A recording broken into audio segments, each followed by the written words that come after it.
गूंज।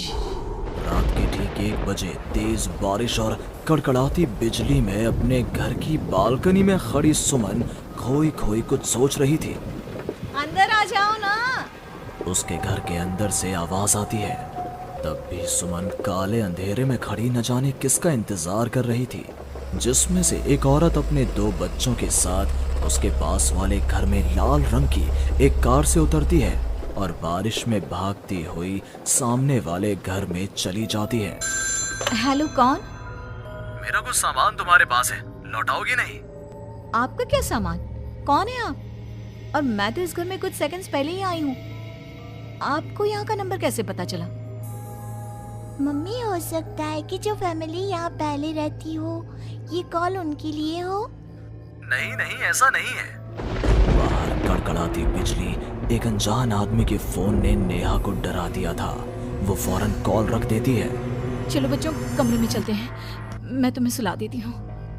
पर यहाँ इतने अंधेरे में तो कुछ भी नहीं दिख रहा मम्मी। फ्लैश लाइट ऑन करो ना। नेहा फ्लैश ऑन करती है, जहां उसे ऊपर जाने की सीढ़ियां दिखती हैं और चारों तरफ सफेद कपड़ों से ढके हुए फर्नीचर। तभी नेहा की 3 साल की बेटी उससे कहती है, मम्मा घोस्ट। नो माय लव, ये तो वाइट क्लोथ्स हैं। चलो ऊपर, मम्मा आपको स्टोरी सुनाएगी, सुनिए ना। चलो चलो चलो। नेहा स्ट्रॉबेरी को गोद में उठाती है और रोहन के साथ सीढ़ियां चढ़ना शुरू करती है। एक एक कदम उसे ऐसा एहसास हो रहा था मानो वो सीढ़ियों पर नहीं दलदल में कदम रख रही हो। ये मेरे पैर सीढ़ियों में धंस क्यों रहे हैं? बहुत देर चलने के बाद सीढ़ियां खत्म होती हैं। ऐसा लग रहा है मानो मैं जन्म से बस चल ही रही हूँ। जैसे तैसे थकी हारी नेहा ऊपर कमरे में पहुंचती है। जैसे ही फ्लैश बेड पर पड़ता है, वो देखती है कि उसके दोनों बच्चे पहले से ही बिस्तर पर सो रहे हैं। मेरा सर चकरा रहा है। बच्चे तो मेरी गोद में थे, यहाँ कैसे आ गए? और वो भी मुझसे पहले।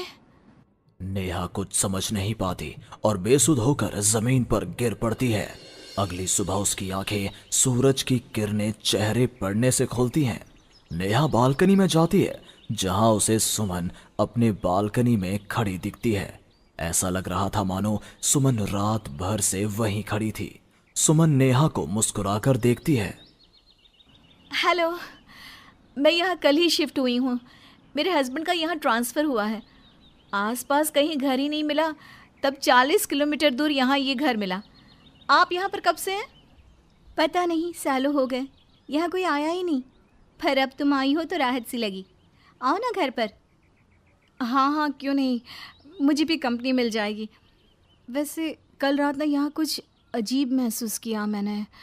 मैं आकर बताती हूँ। नेहा सुमन से मिलने उसके घर जाती है और पिछली रात हुए इंसिडेंट के बारे में उसको बताती है। ये तो कुछ भी नहीं है नेहा। ऐसे तो कई इंसिडेंट्स मेरी एक फ्रेंड के साथ भी हुए हैं और रोज होते ही हैं।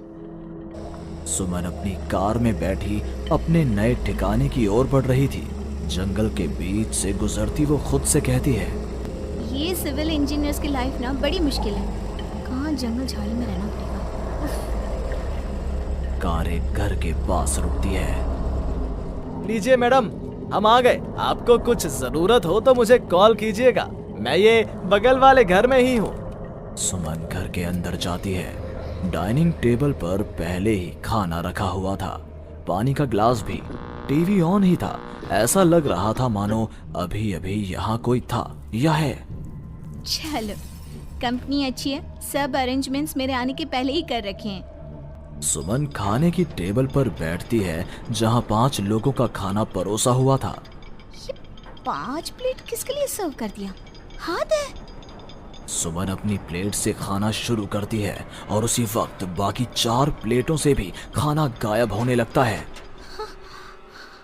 प्रमिल, कहाँ हो तुम प्रमिल?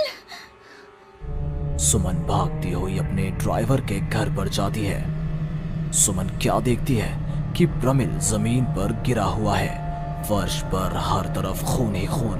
प्रमिल के मुंह से भी खून आ रहा था।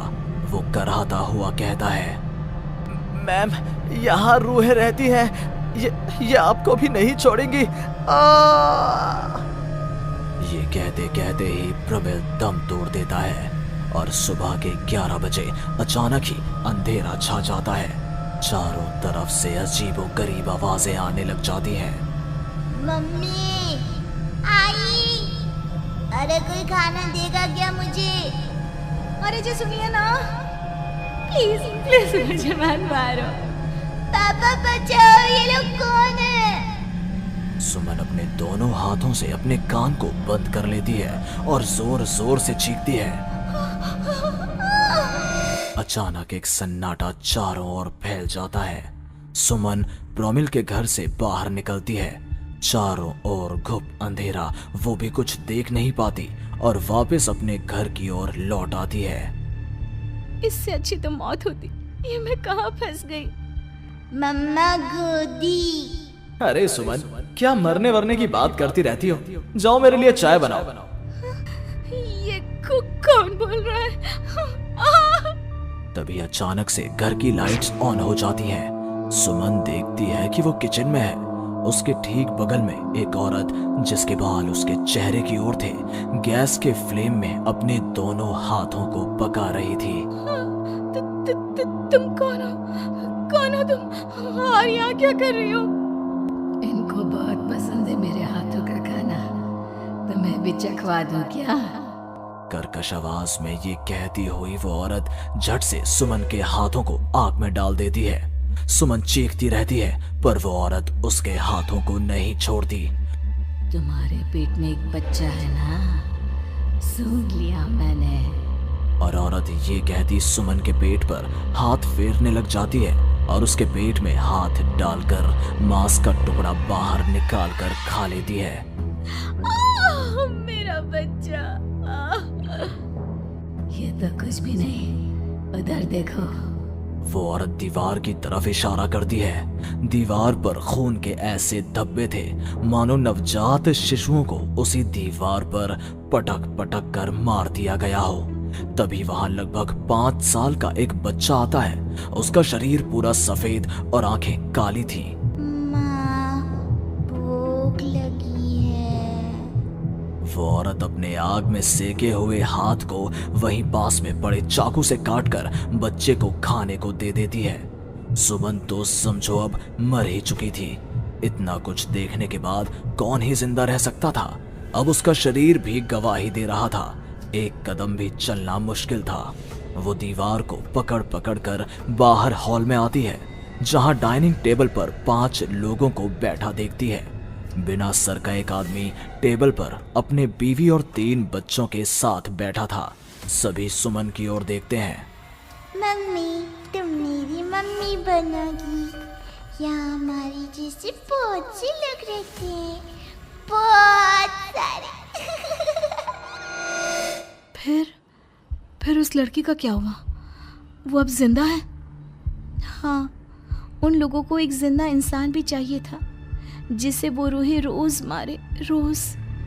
पता नहीं कितनी ही रूहें हैं, आज भी 1-2 तो दिखी जाती हैं। वो लड़की तो बस निकलने का राह ढूंढ रही है, पर वो निकलेगी कैसे? क्या कोई तरीका है? हाँ, किसी और को उन रूहों के हवाले कर देना, यही एकमात्र रास्ता है। तो उसने किसे उन आत्माओं के हवाले किया? किया नहीं, अब करेगी। तुम्हें ये वही घर है और वो लड़की मैं हूँ। अलविदा नेहा।